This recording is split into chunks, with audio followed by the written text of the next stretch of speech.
Кримське питання, так? Ми перший кримсько-татарський канал.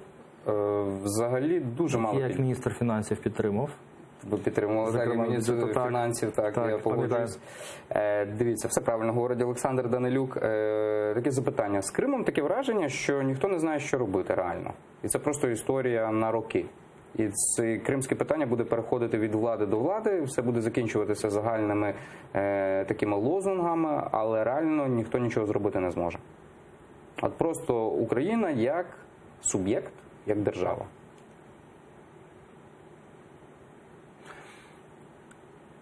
Ну, якщо ви хочете почути від мене, чи це моє ставлення до цього, тобто як до цього ставлюся? Ну, є розуміння того, що це питання точно не буде вирішено там найближчим часом. Але якщо ми хоча б на хвилину приберемо питання повернення Криму з нашої порядку денного, це вже буде точно все. Тому не те, що завдання, це всі представники української влади мають про це пам'ятати і боротися за повернення Криму. Це аргумент, що це складно і не зразу, це не означає, що це не може займатися. Бо це буде тільки відтягувати. Це.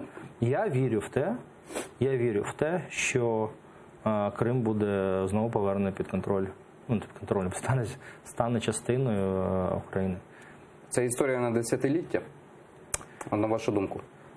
Це може бути історія на десятиліття, а може і ні.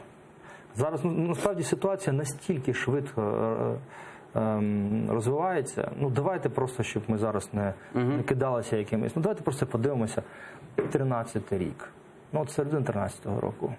Скільки людей взагалі вірили в те, що можлива війна взагалі між Україною і Росією? Реально. Говорити могли про це, а от реально, що вона може зараз розпочатися.